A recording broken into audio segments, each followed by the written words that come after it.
It's with a considerable amount of pleasure that I get to join you here this evening and speak to you for a few minutes before the program itself really kind of gets underway and the kind of educational process that the component of the program starts to kick in. As Susan indicated, I'm Peter Deegan, and I am the Chief Judge for the 31st Circuit Court. Why that's important to you is that as separating or divorcing couples with children involved, the Circuit Court is the body that has, in effect, responsibility and jurisdiction over the custody issues as it relates to your children. And that being a fact, I'm sure you can appreciate and understand that a judge wearing a black robe who is sitting on your case and trying to do the best he can for you is going to need all the help he can get to be clear and understand the particular issues that relate to yourselves and the welfare and well-being of your children. And we depend on the friend of the court's office as kind of an extension or an arm of us, and they are exactly what the term implies, the friend of the court. They are there with the responsibility of overseeing and administering the handling of so many of the custodial issues, the flow of support, the handling of it, and things of this nature on our behalf, and to make meaningful recommendations to us on visitation and custody issues. We depend upon them greatly to do that. They, in turn, reflect the philosophy of the three circuit judges, Judge Kelly, Judge Adair, and myself, who ultimately then have the responsibility of making the decisions on these matters. Now, one of the most important things that our friend of the court office has achieved or accomplished, in my opinion, within the last several years is to put together this SMILE program of which you are now participating tonight. The main objectives of the SMILE program is basically to provide information to help you as parents to understand basically the effects of divorce. Probably in your own personal lives, one would not anticipate or expect that there would be very many events that would be as traumatic, stressful, frustrating as going through the whole process of a divorce, even if there wasn't kids involved. But because there are kids involved, it just kind of complicates it and makes it even that much more difficult. And in relationship to that, it's very important that you, as parents, deeply concerned for the well-being of your children, that you get and you understand, and that is what is communicated to you is the proper information to assist you in this process so you can act responsibly with each other and on behalf of the children. And that's really, to a great degree, what the SMILE program is about, that the friend of the court's office has put together for us. To help parents understand the needs of their children and to promote children's healthy adjustment to the whole divorce process. And it's in order to accomplish that, it's very important that you, who are in this whole process of dealing with these issues, that you get as much information to help you in the decision-making processes that you are confronted with the change of circumstances that you are now experiencing because of the divorce process, and particularly as it relates to your children. In keeping with those concerns, Susan Borovich and her staff have put together this SMILE program to bring to you persons who can answer your questions to a certain extent and give you some good information that you can process and rely upon that will help you with these difficult issues that you are attempting to work your way through. What I want you to know is that my responsibilities under the law as a circuit judge and representing here as Chief Judge our three judges, that our statutory responsibilities that puts us in a posture where we must make the rulings on your divorce cases as it affects custody, visitation, support, things of that nature. That our objective is to assist and help you in this orderly transition that must take about or come about so that when you're separated or divorced, that your lives may go on in a productive fashion and that you yourselves can not only enjoy as much stability in your own individual personal lives under these trying times, but can be as responsive and helpful to your children as is possible. That's our objectives. And we always have that intention deeply seated in our hearts and minds as we deal with your cases.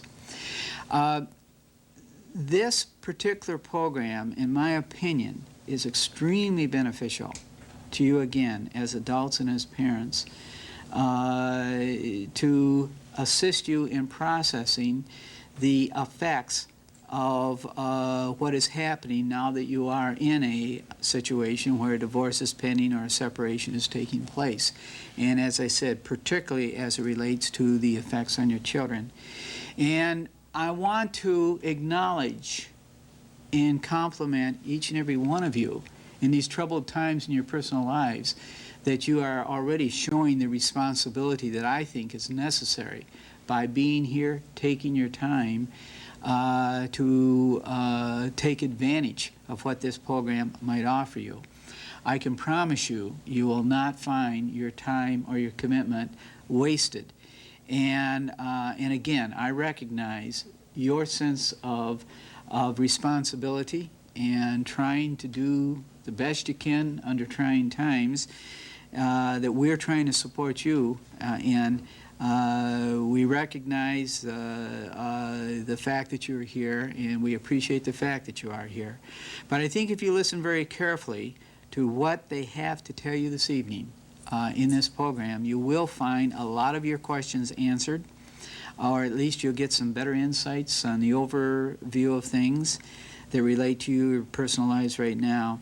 And again, I want you to know that not only with this program, but as your case works its way through the court system, now and as long as our courts have any jurisdictional responsibilities that relate to it, that our commitment is to do what we can to make it livable and make it workable for yourselves and your kids. And that's what we're about, and that's what I want to share with you tonight. So with that, thank you, Susan, for inviting us here this evening to talk to the group.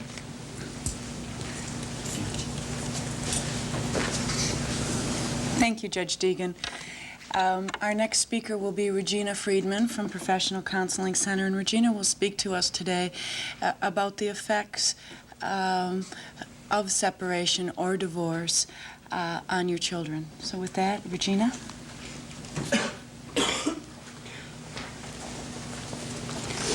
Thank you, Susan. Welcome. I'm glad you're here. I want to start off by letting you know that although you're probably very overwhelmed about the amount of changes and the things that you're going to be going through, there are really some specific ways that you can make it easier for yourself and easier for your children. We often hear a lot of the horror stories about children of divorce and how traumatic it is. But the truth of the matter is, it is rarely the actual divorce that causes the problem. It is how the divorce is handled that traumatizes children. I've worked with children of all ages, and just to give you an example, I was working with a 4-year-old at the time, and her parents had gotten a divorce. And she was in talking to me, and I was saying, well, you know, your parents have gotten a divorce, what's it like for you? And she said, well, Daddy doesn't live with us anymore, and that makes me sad. And I said, okay, what else is going on? She says, well, it's a lot quieter at my house. You know, there's not all the fighting. And she said, that's a good thing. And I said, well, is there anything else? And she says, well, when I do see my dad, he's a lot happier.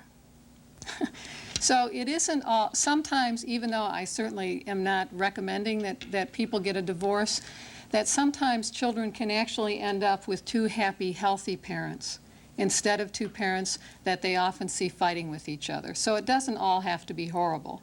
So I want you not, a lot of parents experience so much guilt just about getting the divorce, and how you treat your children and how you deal with it is what's going to make the difference.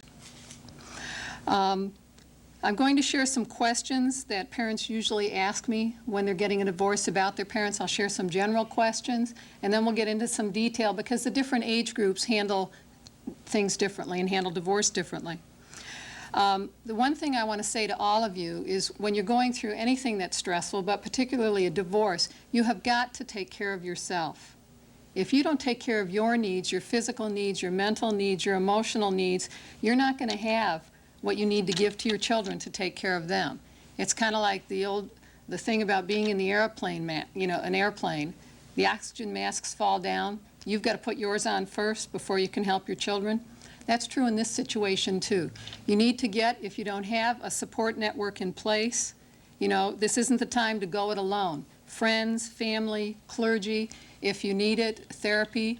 And when I say, you might need some professional help, I'm not just talking about Professional Counseling Center. There are many good agencies in town that provide excellent outpatient counseling. And so if you need that kind of help, you need to seek it out. You also got some information on Rainbows for All Children. It's a program that helps children who has lost a parent either through death or divorce. It's offered through Port Huron Hospital. It's a very, very positive program. The one thing I want to stress is do not rely on your children for support. That puts an incredible burden on a child to try to support you emotionally. So you really need to get your support from other grown-ups and do whatever you need to take care of yourself.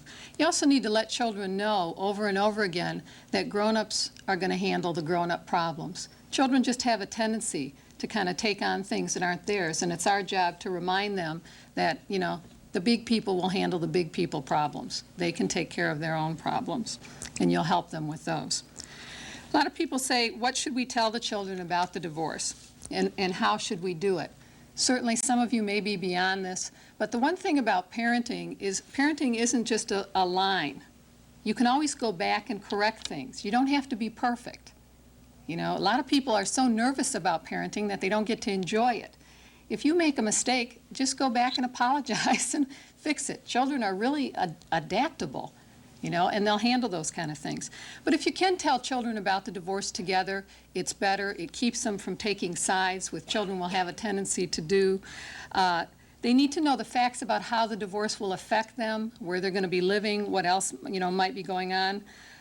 They need reassurance that they're not to blame. All children need this, that they didn't do something to cause mommy to leave or daddy to leave.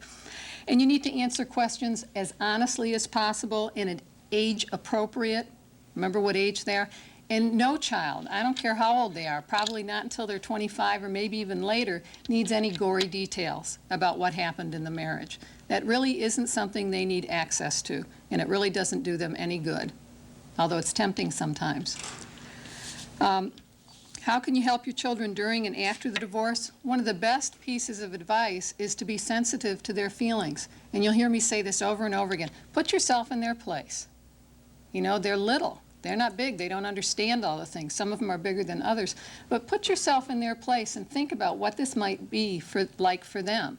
And that'll help you kind of decide how you might want to respond to them.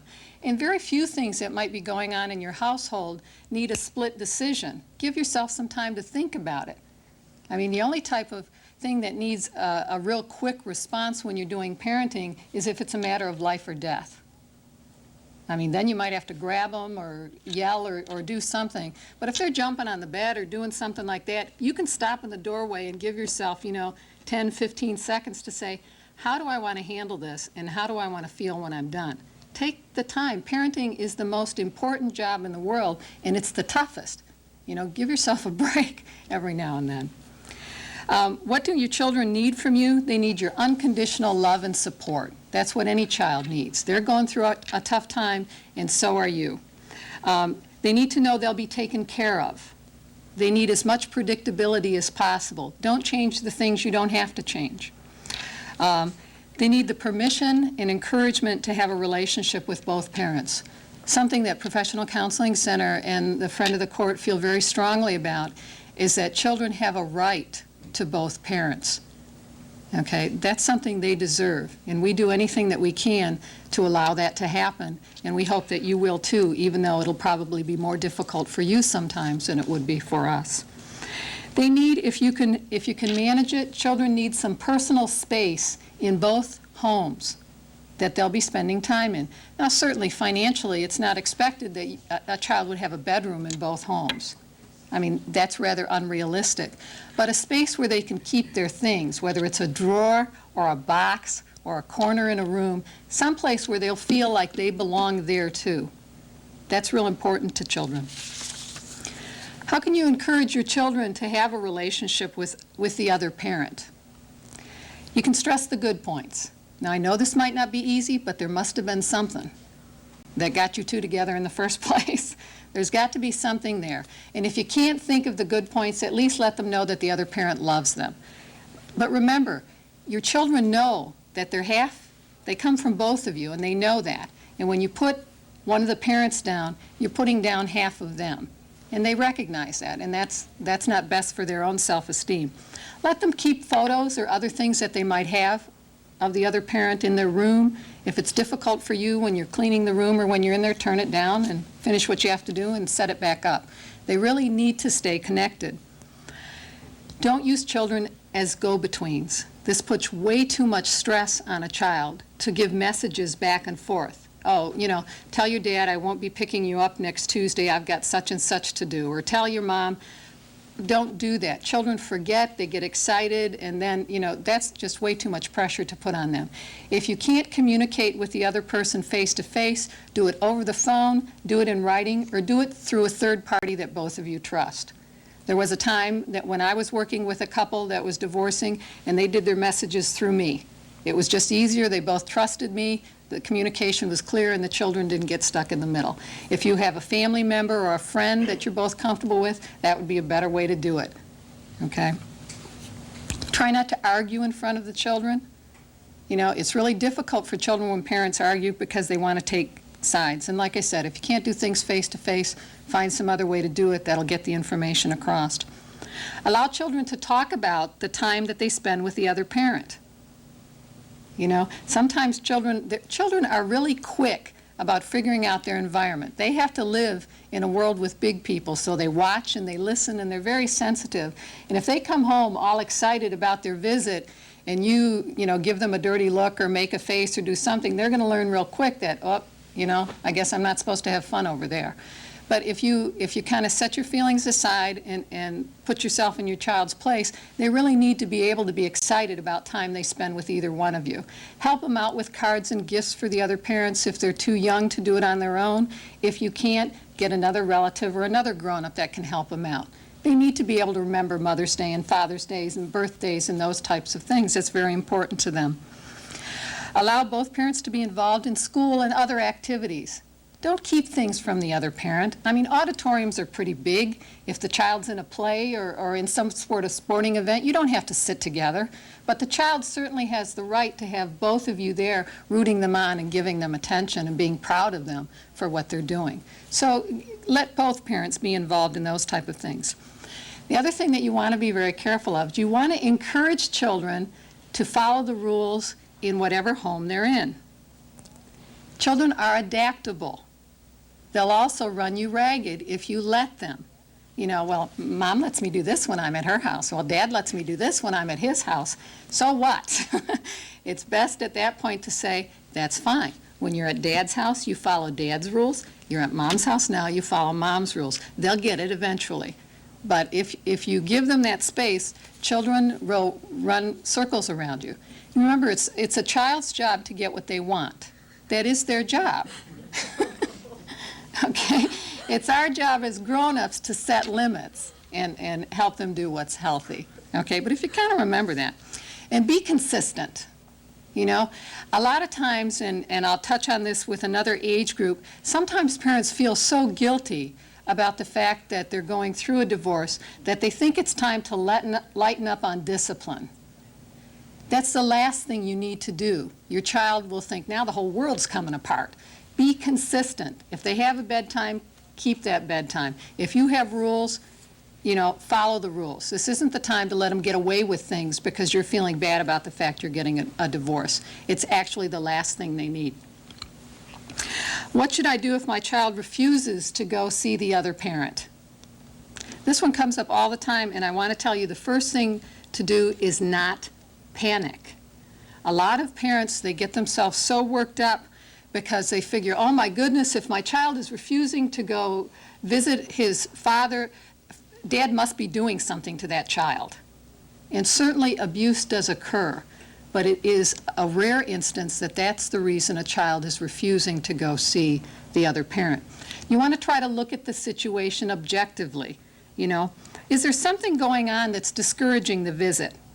Okay, do you get so emotionally distraught every time the child is leaving that the child might feel guilty? Do you tell the child over and over again, I'm really going to miss you, I'm really going to miss you? I mean, once is probably enough. Children are very good at picking up on things. Are you planning an exciting event that weekend that they're going to be gone that they might not want to miss? Well, heck, if you were going to Cedar Point and I'm going to visit Dad, I'd probably rather not go visit Dad.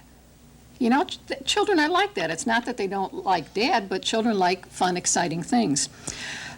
Is there something else going on? Is there a new boyfriend or a new girlfriend in the picture at the other place or at your place, and the child feels like they might get squeezed out or they're not getting enough attention? Children don't understand that the more people we have in our lives to love, the bigger our hearts get. They don't understand that. They sometimes think there's just this finite space and it gets all divided up.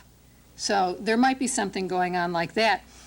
The other thing that might be going on, and this is very, very difficult for children, is somebody bad-mouthing the other parent. They go visit Dad, and all they hear while they're visiting Dad is nasty things about Mom. And it's not necessarily the other parent that's doing it. Sometimes it's relatives. Sometimes it's grandma. Sometimes it's an aunt or uncle. So please talk to your families about not putting the children in a difficult place. I mean, it's very hard for them to even sit and listen to that stuff. They feel like if they're sitting and listening to it, they're betraying the other parent. So there might be something like that going on. Older children normally spend less time, okay? When you were a teenager, how much time did you spend with your parents? So sometimes it's just a normal progression of how old the child is. And younger children are certainly more attached to the parent that they spend the most time with, and it's kind of difficult for them to leave them. So those are all situations that might discourage a child. And you want to look at all of those before you come to the conclusion that something really horrible might be going on. The other thing that I want to say, just a message about child support, okay? One, it's none of the children's business. Okay, it's just very difficult, and I think people should pay their child support. But when children find out that child support isn't being paid, they sometimes feel they're not worth it, even though that is rarely the case. It's just best that those things not be discussed in front of children. And I'll tell you something you probably already know about children. When you put them somewhere, they don't stay. So just because your children have gone to bed or they're supposed to be outside playing, don't think it's a safe time to get on the phone and start blowing off steam about what the other parent is or isn't doing. It's best to do that either someplace else where the children aren't there or where you're sure they're gone. Because they do tend to, I mean, how many times did you get up after you were put to bed? So you just want to, kind of be realistic about what children do. I have parents ask me this all the time. How can I make the other parent either do this or stop doing this or be a better parent? And my answer to that is you can't. So quit wasting your time and energy. If I could figure out how to make people do what I thought they were supposed to do, I'd be a very rich woman. Okay? You waste a lot of time and energy trying to get the other parent to do something. Invest your energy in being the best parent you can, and your child will benefit from that. Better that they have one parent who's being a really good parent and keeping their sanity than two, that are kind of going nuts. So you can't do that. You can't make them change. All the information that I'm giving you is written in one way, shape, or form in your SMILE booklet. So you don't have to take notes. And if you're anything like me, sometimes I learn better from hearing it and then looking at it. So that's why you get to listen to me. Okay? I didn't write all this stuff up. Some wonderful woman in Oakland County named Lorraine Osthaus, who was at that time Director of Family Counseling in Oakland County, put kind of my spiel together, and she did an excellent job of it, so I didn't feel like I needed to change it. I'm also going to tell you that no single description that I give you is going to fit every child. Whatever kind of relationship you had with the child before will affect the kind of relationship you have after. Any kind of problems or difficulty the child have, they're still going to impact how the child responds to the divorce. We're going to separate them into age groups and take a look at how different age groups respond. 0 to 2, these are the real little folks who can't really tell us what's bugging them. During this age, these ages, they say that a child learns quantitatively, they learn a lot more than we learn in the rest of our lives. They're changing all the time. This is a very important time, and it's also a very difficult time for a parent to be separated from a child. A child learns to develop their basic trust in their environment, and they develop that based on how their environment responds to them. When I cry, does somebody either come hold me, feed me, or change me? Okay, so that's how children learn to trust. Do their needs get taken care of? They change physically very, very rapidly. They explore the world through touch and taste. Everything goes in their mouth. They're just beginning towards the, kind of the middle of this to figure out that they're a little human being. There's a little sense of self forming. They start towards the end of this also, they might be toilet training. They might be walking in the middle of this. They're just going through incredible amounts of changing. About 6 months, a child starts to remember. Just the beginning of memory. And what happens with this is unfamiliar people and places and separation from the person they're more closely attached to frightens them. I have seen more parents just be devastated and children be very upset because a parent didn't understand this. You need to give a child time to get used to you when you're coming after you haven't seen them for a while. There's nothing worse than going to pick up your child and you're so looking forward to spending time with them, you rush in, you go to pick them up, and they're screaming in terror. Okay? You need to give children time. Whenever I work with children, whenever I'm meeting a child, I get down to their level. We're big people. Why do you think when children draw people that you get a head and legs? Because that's all they see. So you get down on their level, you give them an opportunity to kind of come to you. If they're a small infant, you spend some time talking to them, letting it get used to your voice before you pick them up. Those things will save you a lot of distress and will save the child a lot of distress. What happens during a divorce in this age group or any type of stress, because they can't label their experiences with words, they're not going to tell you what's going on, but they will feel the changes that are going on in their environment. They'll sense the emotional turmoil. They'll sense that maybe you're distracted. When the memory comes, they will feel the loss of the parent who leaves the home. They'll feel grief. The less the child is able to understand, meaning the younger the child is, the more fearful and upset they might be. It would be normal for them to lose their appetite. They might get some respiratory upset, excessive crying. They might withdraw.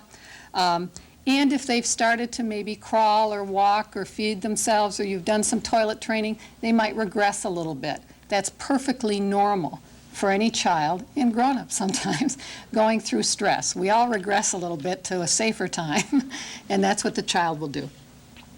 Children in this age group obviously cannot ask questions or understand explanations. However, you really need to talk to your children. Why do we sing children lullabies? Because the human voice and the parent's voice is very soothing to a child. So still talk to the child and ramble on about how you're taking care of things, and yes, it's rough for everybody. But talk to them and sing to them. Your voice is very soothing, and it plants the seeds for positive communication. They learn that a voice is something that's good, and that communication is good. The bulk of the help with this age group will be in your attempts to try to understand what the child needs and to give that to them. They need to be fed when they need to be fed. And this age group isn't all that difficult. You basically need to not quit responding to their needs like you were doing before the divorce happened. But as I said, when the parent outside of the primary residence comes and arrives for parenting time, you really need to take the time to let the child look you over before you rush in. And I know that the absolute ideal with this age group would be for the parent to come in and visit them. I know that that's rarely possible. If people got along that well, they probably wouldn't be getting a divorce. But if you can do that, that'd be great. If you can't, at least give the child plenty of time to get used to and adjust to the person who's going to take them out of the home. Babies and toddlers need consistency. If you've got a routine, you need to keep that routine going as much as possible. They need stimulation and affection, but children also need calm and rest. And if you respond slowly to their needs of distress, or you hurry up their care, or you cling to the baby for support, they'll sense that. And they will respond to that emotionally, and it'll give them a difficult time. If you can make changes gradually with this age group, it would be helpful. You know, they're just little people, so it's really difficult for them. So if you can slow down, keep yourself calm, take care of yourself, you'll be better able to take care of them. That's 0 to 2. 3 to 5, we call this the age of guilt, and you'll soon understand why this happens with this age group. During this age, they're developing a stronger sense of autonomy and a sense of trust. You know that as children reach, 2, 3, they want to do things themselves. They're trying to be much more independent. They're starting to develop a little bit of sexual identity. Role identification is just, how do I fit into this family? They're just the beginning of a birth of consciousness, right from wrong, that there is an order to things.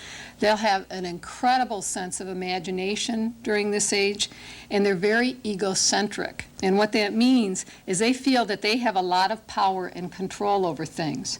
Children, particularly in this age group, think the world revolves around them, and that can be a whole lot of fun when things are going well.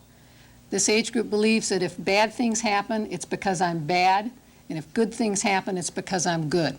Divorce to children just is not a good thing, okay? They don't feel that way. So this age group is going to have a real difficult time. They may regress. Lapses in toilet training and other independent strides would be normal.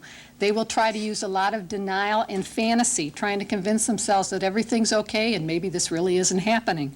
They'll be bewildered and confused. They just kind of won't know what's going on. They might get more aggressive with you, with siblings, with playmates, have some low self-esteem. Of course, they're going to feel like they're to blame and they're bad, so they won't feel real good about themselves. They might get needy. Here, when you just thought that they were able to play by themselves for a while, they might not want to let you out of their sight.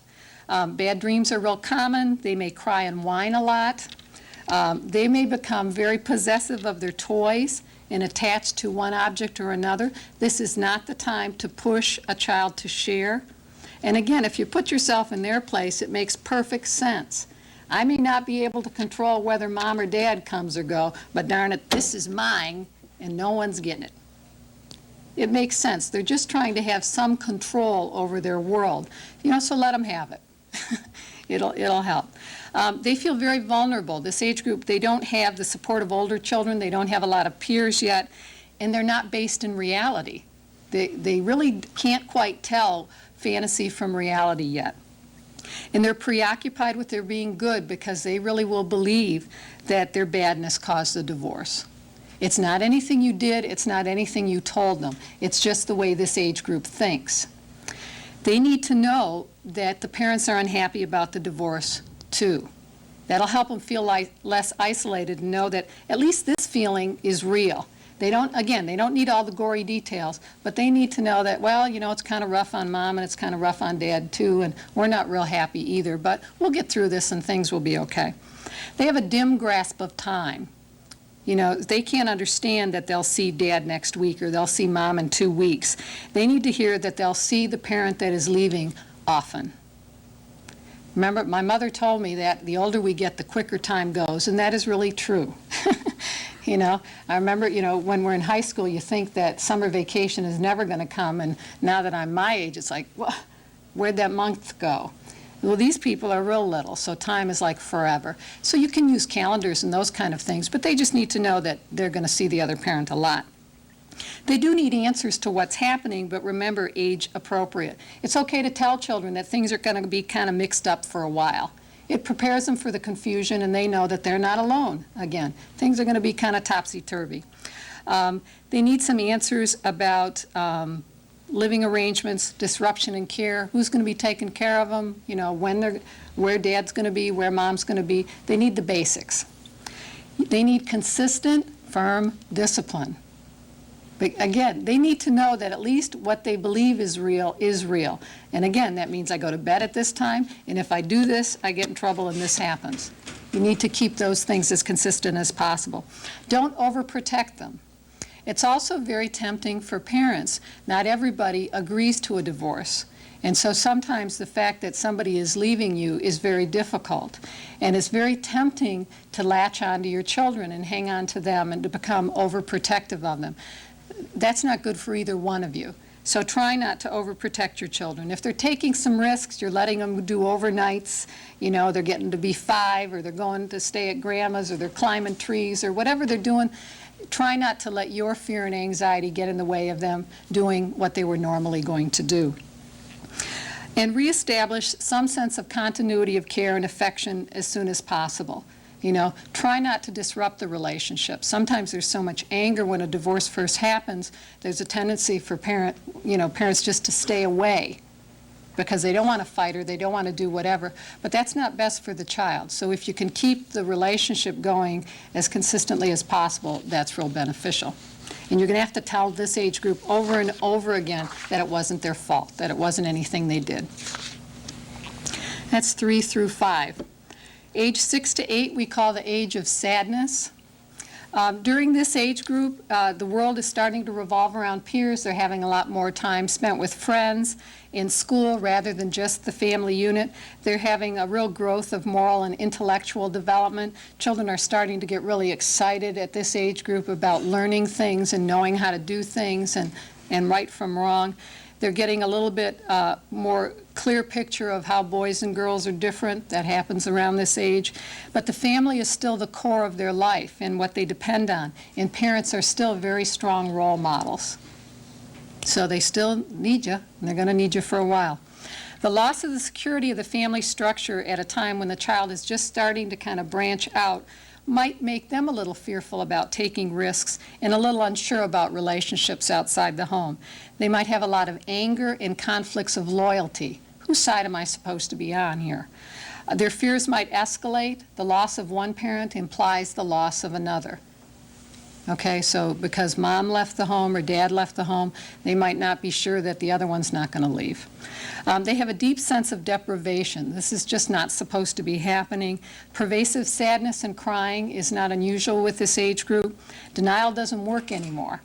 The younger ones could fantasize it away. This age group can't do that. But they don't have a real strong support system with friends yet, so they're kind of caught in no man's land. That's why we call it the age of sadness. It's a very difficult adjustment for them. I want you to know that it is very hard to ease the pain in this age group. So if your children are still sad and upset, don't feel like you're doing something wrong. Just keep doing it over and over again. They need a lot of reassurance. With this age group, if you can present the divorce carefully and plan for it, that would be great. If you didn't, you'll just have to reassure them about what is going on and help them adjust.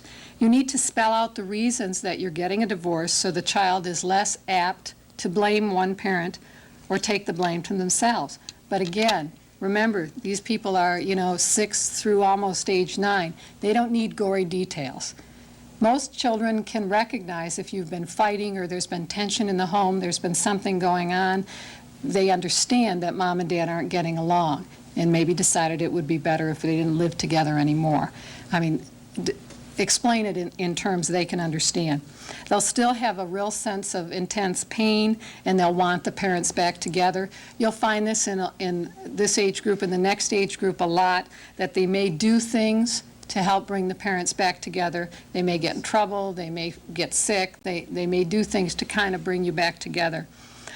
You need to let this age group know, as the other ones, but this one in particular, that adult problems are for adults to solve. That they don't really need to get in there and try to fix everything for you, that you'll take care of yourself and, the other parent will take care of themselves and, together you'll take care of them. That's 6 to 8. Age 9 to 12 we call the age of anger. Give you an idea of what you're going to be dealing with. At this age, they're continuing to develop intellectual curiosity, and they're getting a more cohesive sense of themselves. They're developing stronger friendships. Team play is real important, and this age group tends to have a real rigid code of fairness and what's right and what's wrong. There's not too much gray. It's black and white. This is kind of the way it is. They can at times be very clingy and want to be with you every minute, and at times, towards the end of this age group, they're very attached to their friends, and you don't know what you're talking about. Okay? I mean, that's just kind of how it is. It's kind of, topsy-turvy. They'll feel a real loss of the family togetherness as a result of the divorce. They have a real tendency in this age group to align with one parent over the other. That's because of that rigid code of fairness. Somebody's got to be right and somebody's got to be wrong. So they really do want to take sides. They may feel the need to take care of a lonely or needy parent. They may feel deceived and betrayed. This just is not fair, and it's not supposed to be happening. They may feel shame, resentment, rejection. Physical complaints in this age group are real common: stomach aches, headaches.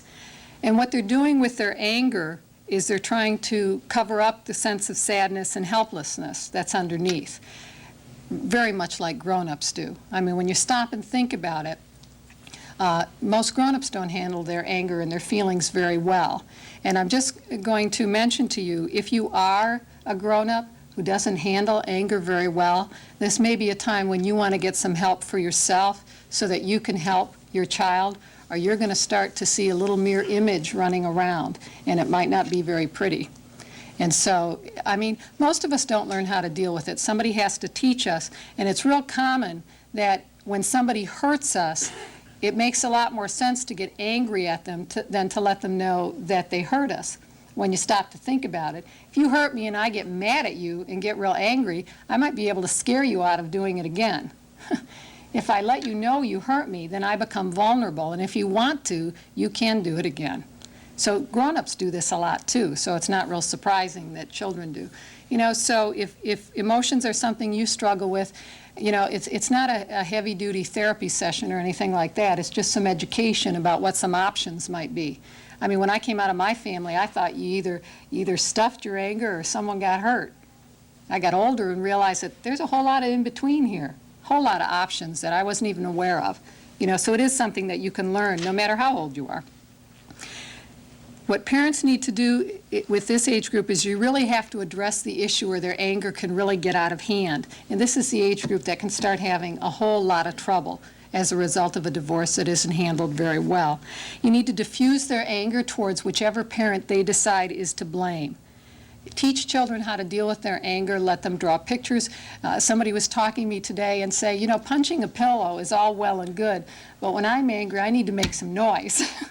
There's something about anger that has a lot of energy, and so it needs to have some sound to it. What I do with younger children is let them draw pictures and crumple them up. It makes a lot of noise on stiff paper. Throw it, do whatever. The only rules are you can't hurt yourself, you can't hurt somebody else, and you can't break things that aren't yours. Now, you may have a little bit stronger rule about even breaking things that are theirs. In my room, there's not much that's theirs. But those are kind of the basic rules about how you can express your anger. Some parents are really rigid. I'm not. And you have to decide what works best for you. Sometimes all we say to children is, stop that. You can't do that. You can't say that to me. And that's all well and good, but then we don't give them any options. And they're stuck. I let kids stomp. As long as the chandelier isn't falling down or my pictures aren't falling off my shelves, if they want to stomp up the stairs, that's fine with me. If they want to stick their tongue out at me, I don't care. I'll probably stick my tongue out at them. But you have to decide what's acceptable to you, but you have to give them some options. And a lot of us weren't allowed to express anger towards our parents, so this might be a little difficult. But toss it around with your friends, and I'm sure you can come up with some good ideas. A lot of people clean when they're angry, or work out, or do whatever to get the energy out. I'm sure you can come up with something.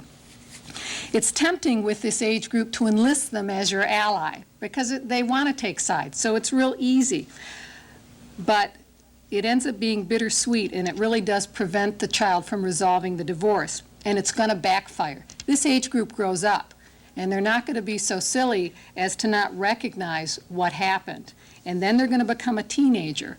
And when they start seeing things as less black and white, they're going to realize that you might have turned them against the other parent. And then what's going to happen? They're not going to have anybody. And so as tempting as it is sometimes when you're so angry, stop and think about what's best for your child. You need to stress the good points. Again, children base their self-concept on both parents. And probably the most damaging thing we can do when we're angry is to say, "You're just like your father." Well, you left their father, or he left. I mean, what's that say about them? Or you're just like your mother. I mean, if you're going to say that, make sure it's something good. Gee, you're really talented at drawing. Your father was really good at drawing. Or, gee, you know, you really have a way of looking at a situation and figuring it out. Your mother was always good at sorting things out. Stress the good points. That's how they're figuring out who they are. This age group, especially boys, this says, but girls just as much as boys, especially these days, need consistent and firm parenting. Again, this is not the time to coddle them or indulge them because you're feeling guilty. If they don't get it, again, because they're so angry, they're prone to start getting into trouble with shoplifting and fire starting or other types of delinquent behavior that really is going to get them into a lot more trouble than they need to in trying to express this anger. Kids are also building their sense of who they are on their parents. Boys are deciding what it means to be a man, and so it's really important that Dad be around to stress what all that means. And it doesn't mean just being strong and tough. There are a lot of other things about being a man. And it's just as important for your daughters to figure that out because they're going to be picking one eventually. So this is really important to both your sons and your daughters. Think up ways to distract children from their stress. Encourage them to take on a new activity, get their mind off something that they can feel good about learning at a time when things are so stressful. Something they can achieve at. This age group feels deprived. You need to put in a lot of extra effort because they're going to feel slighted. This is the age group that tallies things up. Well, gee, you took so-and-so to Taco Bell and spent $3, and you took me to McDonald's and only spent $2. This age group keeps score. So you're going to have to kind of do a little extra for them to feel equal, okay? They need stability. They do need to know that the world is kind of an orderly, ethical place. So if you can keep things as fair as possible and as consistent as possible, that'll help. But they're going to be mad. So if you just kind of plan on that, that'll help you deal with it. Teenagers. What do we know about teenagers? Okay, we were all teenagers once. What did we do to drive our parents crazy? Okay, it's normal for this age group. It's the stormiest time in parent-child relationships anyway. They feel a real push-pull for independence, but wanting to be dependent sometimes. And if you miss with this age group, I'm sure if you have teenagers, if you're treating them like a grown-up when they feel like being a kid, you're going to catch it. If you're treating them like a kid when they feel like being a grown-up, you're going to catch it. So it's going to be kind of turmoil. They're in the process of establishing an identity that's separate, okay, from the family.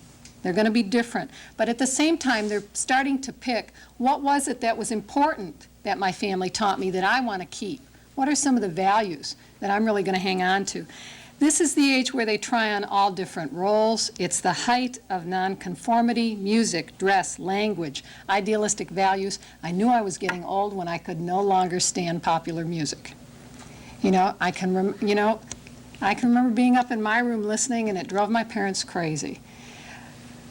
So this is normal. They're just picking and choosing. They're trying to figure out, what's what. They have a need to reinforce a sense of identity and become increasingly independent. I want to tell you something about teenagers in particular. Don't sweat the small stuff. Pick your battles. I mean, my mother raised 9 children, and luckily we had a parish priest who had a lot of common sense, and when she would go screaming, because we were all teenagers very close together about somebody doing something, he would stop her and say, "Jenny, is it going to make any difference 5 years from now how long their hair is?" Probably not. Okay, so you need to give them something. They don't want to be little walking, talking us. You know, so don't make it a big deal if it isn't. Don't try to make them be a little you, especially at this time. That is exactly what they're not supposed to be doing. And sometimes if you get in a power struggle with this age group, they'll latch on to something that if you didn't, they would have let go of. It becomes an issue. During a divorce, they'll feel kind of vulnerable. They'll feel hurried to achieve independence. It's like, whoop, the ship is sinking, I better get off. They'll feel anger, shame, and betrayal, and embarrassment, particularly about parental dating. Now, I want you, think about it. I mean, when I was a teenager and I thought about my parents doing anything even remotely close to sex, it was like, put yourself in your child's place. I mean, it's not like I expect you all to not have friends and not date and those kind of things, but, be careful about how much affection and those type of things you show in front of your children, particularly your teenagers, and especially if their friends are around. They're going to catch it if you do that. I mean, that's what I mean. Just kind of be sensitive to where the children are at. They might feel abandoned, like they're not getting enough attention because you're busy trying to take care of other things. They might test your concern by getting in trouble or doing things. They'll be preoccupied with the survival of relationships. Geez, my parents' marriage didn't work. Do they ever work? So they'll question their own relationships outside the home or in the future. They might find it hard to concentrate, have a lot of fatigue, have some difficulty in school. They'll mourn the loss of possibly the family that was together when they were younger, and they'll worry about money. This age group is smart enough, and sometimes even younger, to realize that, you take two families apart, this is going to be tough. And so they might worry about those things. They need honesty from both parents, about what is going on. It helps dispel their sense of inadequacy. They're trying to be a grown-up. But again, they don't need the gory details. They don't need that at all. They really need to get on with their own lives and pursue their activities. And the family that holds them back really interferes with them doing that. It's very tempting with older teenagers to kind of enlist them as a surrogate parent. Once in a while, having them babysit or watch the other kids for a few hours, that's fine, but really putting this child in a position to be responsible for the other siblings on a regular basis puts a lot of strain on them, and it'll interfere with their relationship with their brothers and sisters, particularly if there's not much of an age gap. I don't know a 14-year-old around that's going to listen to a 16-year-old. So you have to kind of be careful about who you hold accountable when you're not home. This age group certainly can. If they're working and doing other things, they can be responsible for getting some of their own stuff, that special stuff they want. When you want to buy the store brand because it's cheaper and they want this name brand, well, that's fine, but you get the name brand yourself, and so those kind of things are fine. They still need to idolize parents as role models, even though they won't admit it. So again, don't badmouth the other parent, don't run down the image of the other parent, or give critical appraisals. It kind of strains their sense of loyalty and undermines a positive identity in them. They're sentimental about their childhood. Let them keep it. They have things that they had when they were little, when the family was together. That's a real important history for them. And so that's kind of what teenagers might do while you're going through this. That's all I have. I'm really glad that you're here. I hope you learned something that was helpful. And if you have any questions, I'd be happy to answer them.